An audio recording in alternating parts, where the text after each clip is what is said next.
Baik, selamat datang di channel YouTube saya. Di sini saya sebagai peserta MTU PPKD Jakarta Selatan gelombang kedua. Saya akan mempraktekkan sebuah percobaan di mana saya mempunyai modem dengan nama modem UAMK atau dari UAMK.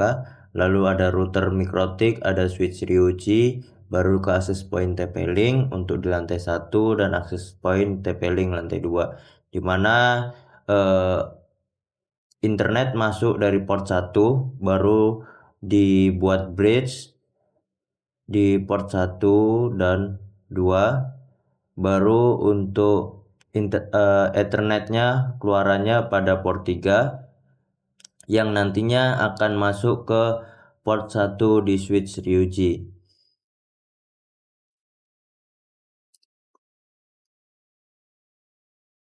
Di router Mikrotik sendiri nanti kita akan membuat setting di mana kita akan men-setting di port 3 itu terkait VLAN 10 atau virtual local area network, baru VLAN 20, VLAN 30 untuk trunk switch-nya.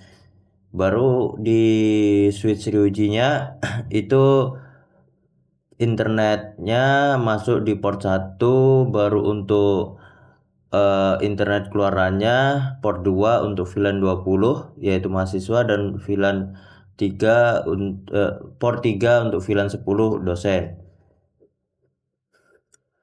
Akan masuk ke access point, di access point masuk ke komputer dan laptop, access point lantai 2 mahasiswa, komputer dan laptop. Setelah itu kita akan praktekkan untuk mikrotiknya. Kita akan buka mikrotik, klik, kita enter tanpa keep Windows, tanpa checklist keep Windows, open in Windows dan lain-lain. Baru kita masuk ke sistem, ke reset configuration. Sebelumnya sudah ada, kita reset terlebih dahulu. Sebelumnya kan Amirnet, nah kita reset. Nah, setelah itu kita tunggu sebentar, kita close dulu, buka lagi Winbox-nya,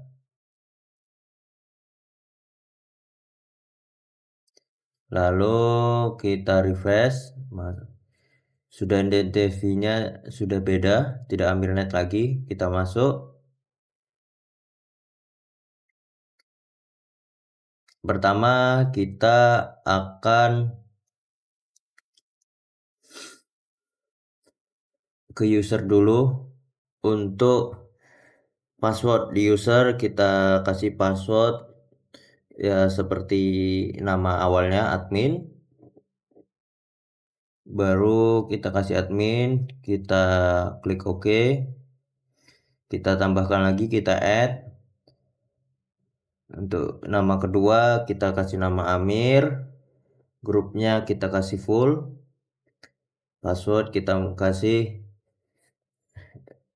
untuk password baru dan confirm password baru dengan name Amir. Kita klik OK, tentu kita close, kita masuk ke sistem lagi, ke identify, kita kasih nama mikrotik kita, return mikrotik kita dengan Amir router. Baru kita klik OK, sudah berbeda, sudah ganti Amir router. Nah, di sini juga bila kita klik kanan kita akan pada add time, date, CPU, memori dan uptime. Kita close terlebih dahulu, kita coba masuk lagi Winbox. Apakah password yang kita masukkan sudah benar? Kita masukkan passwordnya, baru kita connect. Setelah itu kita ke interface, kita akan memberikan penamaan pada Ethernet 1, 2, dan 3. Karena kita tadi menggunakan Ethernet 1, 2, dan 3. Ethernet 1 kita beri nama internet sebagai internet masukan dari modem. Baru Ethernet 2 kita beri nama internet sebagai internet cadangan bila Ethernet 1 rusak. Baru Ethernet 3 kita beri nama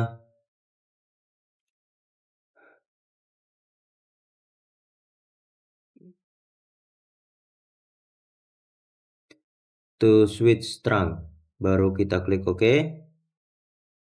Setelah itu kita akan membuat bridge pada internet 1 dan internet 2. Bila mana salah satu port terjadi kerusakan di bridge, kita add bridge 1, kita tulis internet, klik OK. Setelah itu kita ke port, kita add lagi, kita interface-nya internet 1, bridge-nya bridge 1, klik OK. Baru kita add lagi, baru untuk interface-nya kita pakai Ethernet 2 internet, bridge-nya bridge 1, oke. Sudah jadi satu bridge. Nah, setelah itu jangan lupa untuk mencolokkan kabel internet ke router ke modem ya. Di sini terlihat pada Ethernet 1 masih S, berarti belum ada internet yang masuk. Di sini kita akan membuat VLAN pada add, kita VLAN baru Ethernet 3, VLAN 10 untuk dosen. Kita apply, kita copy. Di sini kita masuk lagi VLAN 20 untuk mahasiswa. Kita ganti VLAN ID-nya jadi 20, interface-nya Ethernet 3. Apply. Klik OK, klik OK. Sudah, kita membuat VLAN-nya sudah. Baru DHCP client. Di DHCP client kita rubah interface-nya jadi bridge. Baru klik OK.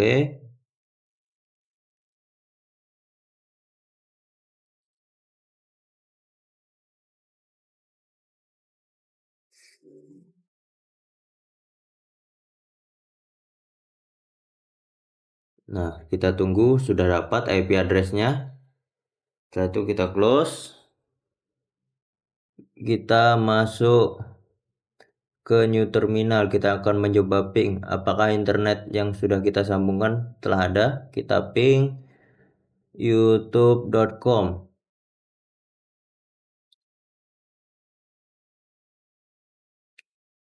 Baik, sudah dapat, berarti internet sudah tersambung. Kita close, baru kita akan masuk ke IP, ke address. Di address list kita lihat ya, kita akan menambahkan, kita add, kita akan menambahkan address untuk VLAN. Kita tulis 192.168.10.1/24. Ini untuk VLAN dosen. Lalu kita apply.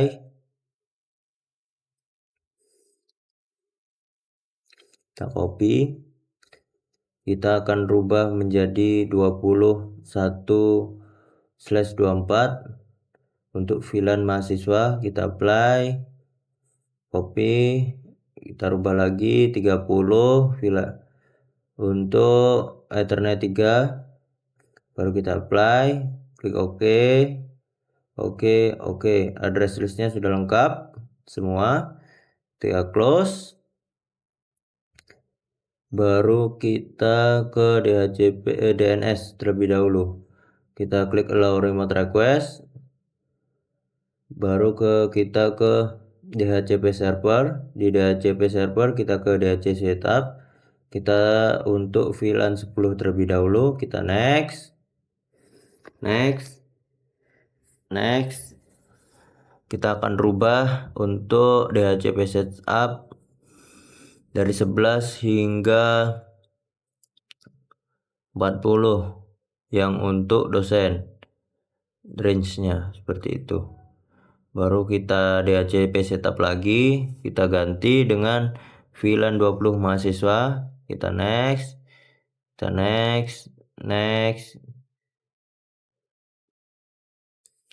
Kita ganti dari 11 hingga 30, di mana terdapat 30 siswa. Kita next. Next, oke. Satu lagi kita DHCP setup untuk Ethernet, baru kita next, kita rubah dari 3011 hingga 3015. Baru kita next, oke.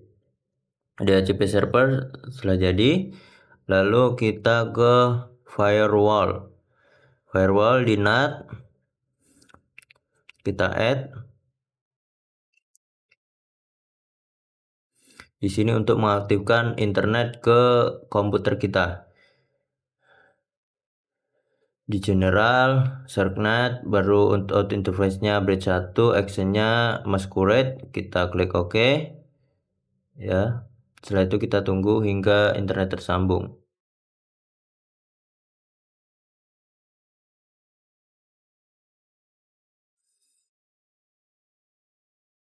Sebelum itu kita akan melakukan backup. Contoh di sini kita backup, kita tulis dengan nama Jumat 17/7/26 MTU UHAMKA. Kita coba ya. Baru kita klik down encrypt-nya. Kita backup. Jumat MTU UHAMKA. Seperti itu. Maaf tadi untuk penanggalannya karena ada konfigurasi yang salah. Maka tidak bisa. Kita untuk restore-nya ada tulisan restore seperti itu. Lalu kita klik Windows R, ncpa.cpl. Untuk network connection, kita lihat statusnya sudah tersambung internetnya. Kita properties, kita internet protocol, kita harus pada obtain an IP address, kita klik OK. Lagi kita lihat status. Ini. Lalu kita detailnya, kita dapat IP address-nya untuk komputer kita 30.15. Close. Setelah itu kita close. Karena kita menggunakan Ethernet dari port 3 dengan VLAN tadi 30, makanya kita dapat IP address-nya 30.15. Seperti itu.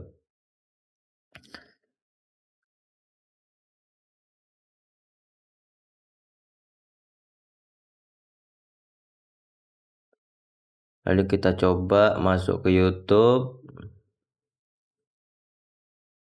Apakah berhasil? Ya, sudah berhasil. Berarti internet sudah tersambung.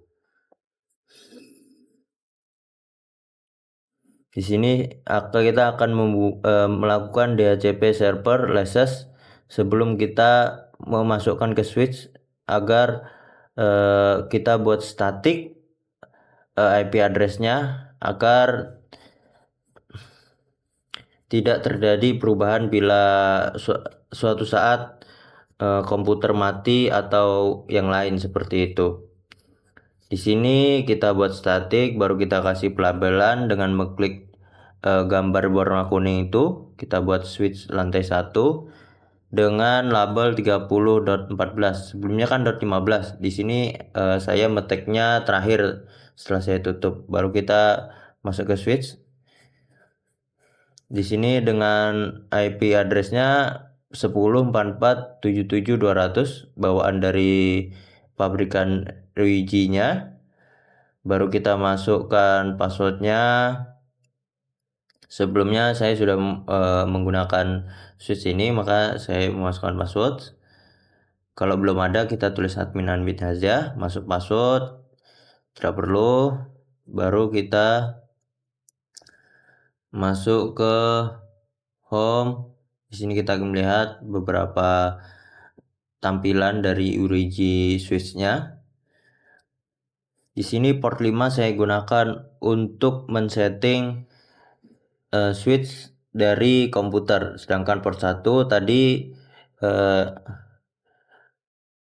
internet yang masuk dari port 3 router ke switch. Ada VLAN list kita checklist atau oke kan. Baru ada VLAN setting, ke VLAN list terlebih dahulu. kita VLAN ID yang telah kita buat tadi 10, kita add, baru kita masukkan 20 yang dari router tadi, kita add lagi. Setelah itu ke VLAN setting kita select untuk port 1 kita akan gunakan trunk.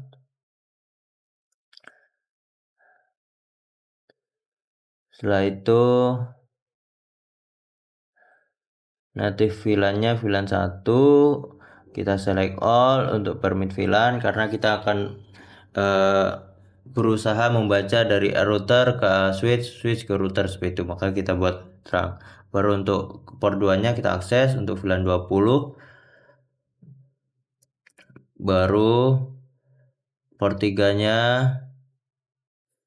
VLAN 10 dosen, kita save, port 2 mahasiswa. Setelah itu switch telah tersetting, kita buka Windows R lagi, ncpl. Setelah kita koneksikan, kita coba tadi rubah dari port 5 ke port 3, kita dapatkan IP address-nya 10.40 ya. Lalu kita rubah lagi portnya dari port 3 ke port 2, apakah kita akan mendapatkan IP 20, IP address-nya 20, kita masuk status,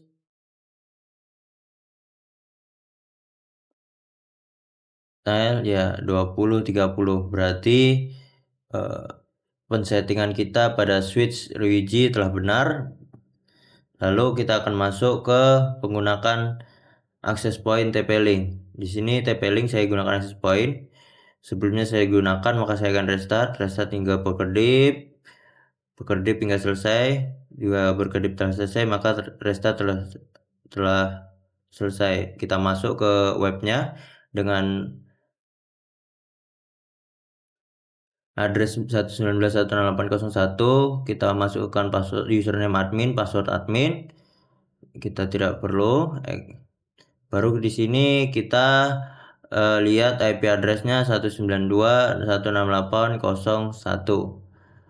Sini kita operation mode dari Webster router, kita gunakan hanya access point saja karena kita akan menggunakan sebagai internet buat dosen dan mahasiswa. Kita rebooting dulu, kita tunggu hingga 100%.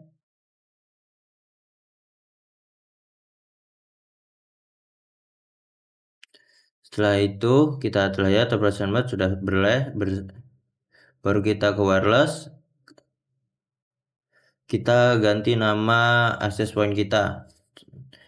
Contoh saya ganti nama Zahra router.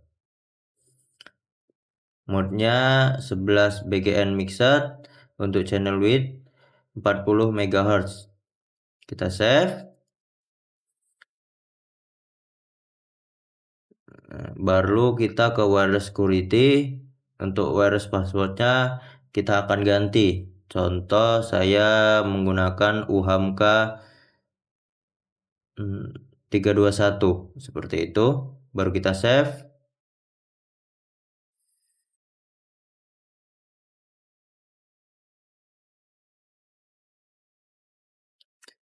Lalu kita ke network, ke static IP, kita jadikan static, kita ganti IP address-nya jadi 20.2 karena sebelumnya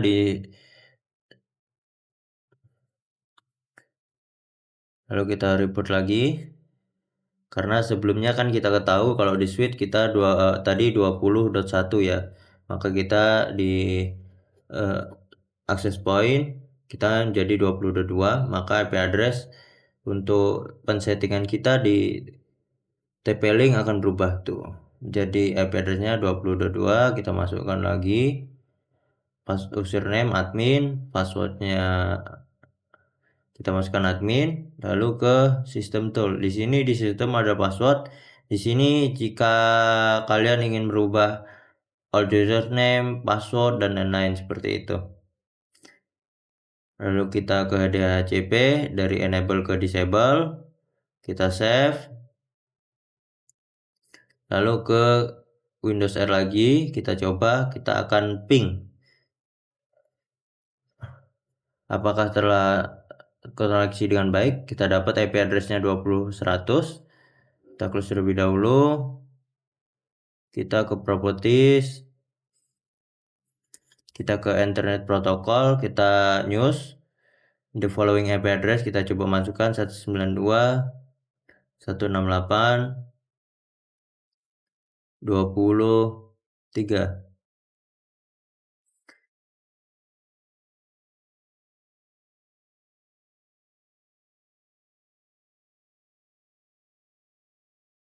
Subnet masnya, kita klik OK, kita klik OK.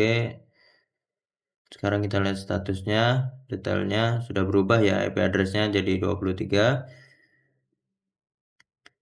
Lalu kita akan coba Windows R lagi, kita ping IP address yang kita masukkan 192.168.20.3. Merespon dengan baik, berarti TP-Link telah bekerja dengan baik, seperti itu.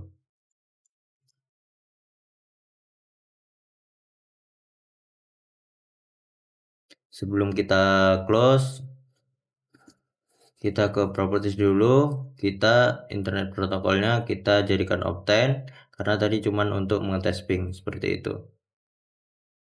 Kita sambungkan ke internet, TP-Link-nya nih, contoh dari Zahra router yang kita dapat.